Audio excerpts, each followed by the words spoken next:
بسم اللہ الرحمن الرحیم۔ میرے محترم دوستوں بزرگوں، حضرت حسین رضی اللہ تعالیٰ عنہ کے متعلق ان کی زندگی کے حالات کا قصہ چل رہا ہے۔ اب تک جو ہم پہنچے تھے کہ حضرت مسلم رضی اللہ تعالیٰ عنہ کو قید کر لیا گیا اور قید کر کے جو ہے عبید اللہ ابن زیاد کے پاس لے جا رہے تھے۔ تو جاتے جاتے انہوں نے محمد بن اشعث جو اس جماعت کا امیر تھا ان سے چند باتیں کہی کہ میرے بعد جو ہے حضرت حسین رضی اللہ تعالیٰ عنہ کو اور ان کے آل کو یہاں پر آنے سے روکنا اور کہنا کہ یہ لوگ دھوکے باز ہیں، یہ لوگ آپ کو دھوکہ دے رہے اور آپ ان پر ہرگز اعتماد نہ کیجیے۔ یہ ساری باتیں ہو گئی۔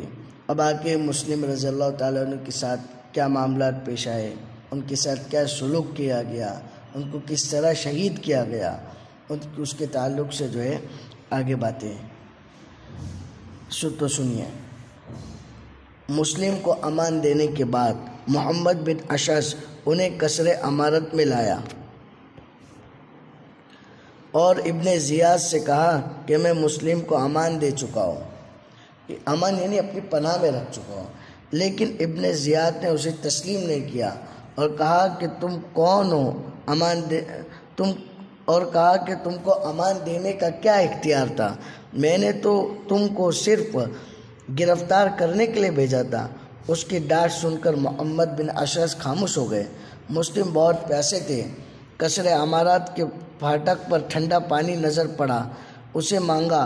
مسلم بن عمرو باہلی نے جواب دیا، دیکھتے ہو کتنا ٹھنڈا پانی ہے، لیکن اس میں سے تم کو ایک قطرہ بھی نہیں مل سکتا، تم کو اس کے عوض آتش دوزخ کا کھولتا ہوا پانی پلایا جائے گا۔ اس نے کیا کہا حضرت مسلم رضی اللہ عنہ سے کہ اس کے بدلے میں تجھے جہنم کا کھولتا ہوا پانی پلایا جائے گا۔ اس کے اس کہنے پر مسلم نے پوچھا، تم کون ہو؟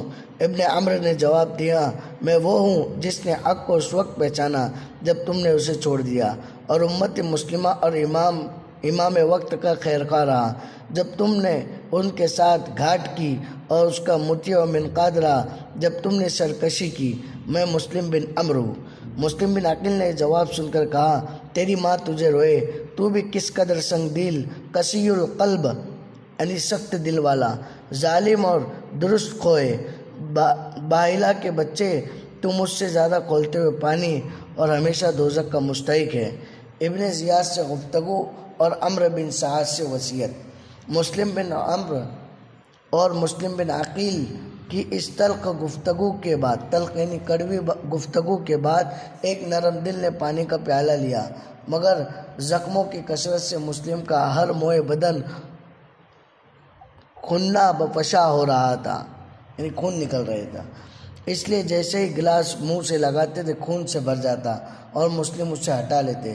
تیسری مرتبہ گلاس لبوں سے لگا تو وہ دانت جو مقابل میں اکھڑ گئے تھے اور خفیف سے یعنی ہلکے سے اٹکے ہوئے تھے، گلاس کی ٹھیس لگتے ہی اس میں رہ گئے۔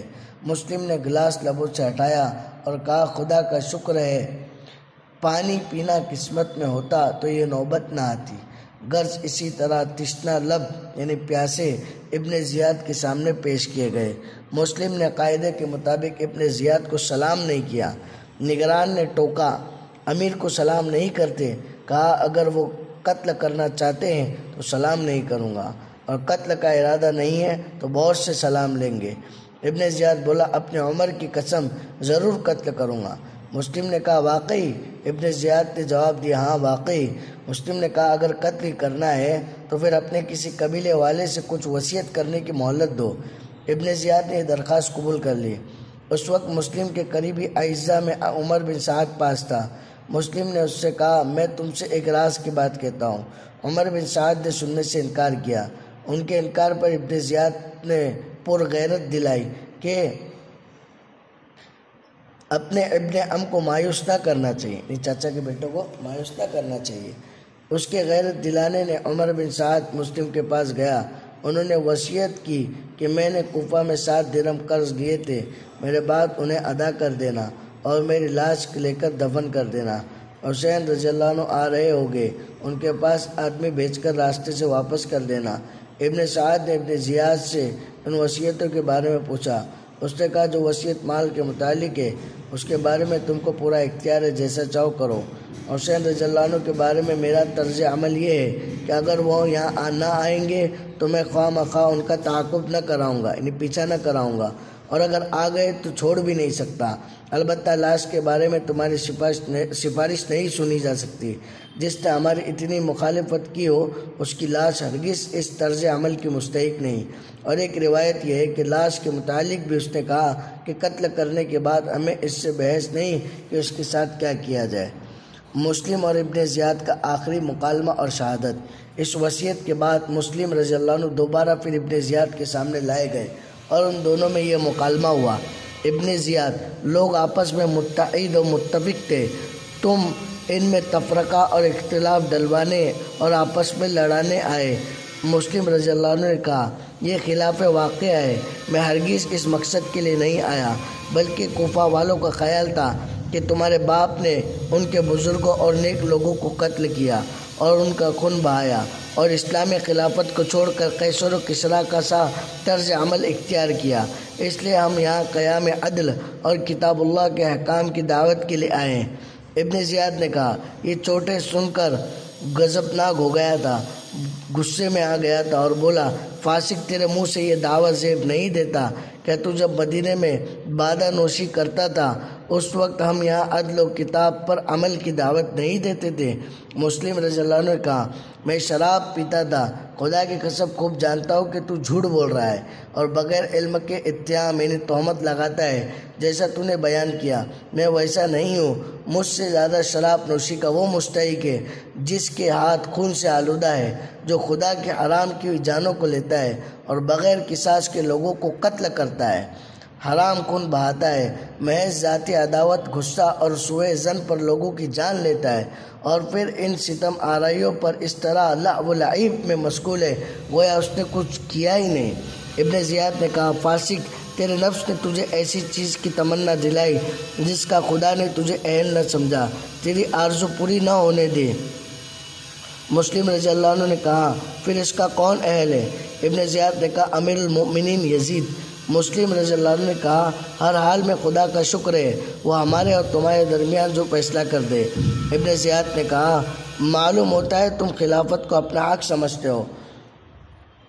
مسلم رضی اللہ تعالیٰ عنہ نے کہا خیال ہی نہیں بلکہ اس کا یقین ہے۔ ابن زیاد نے کہا اگر میں تم کو اس بری طرح قتل نہ کروں کہ تاریخ میں اس کی کوئی مثال نہ ملے تو خدا مجھے قتل کرے۔ مسلم رضی اللہ عنہ نے کہا بے شک اسلام میں تم کو ایسی نئی مثالوں کے قائم کرنے اور نئی بدعات کے جاری کرنے کا حق ہے جو اس میں نہیں ہے۔ تم کو خدا کی قسم تم برے طریقے سے قتل کرنا، برے طریقے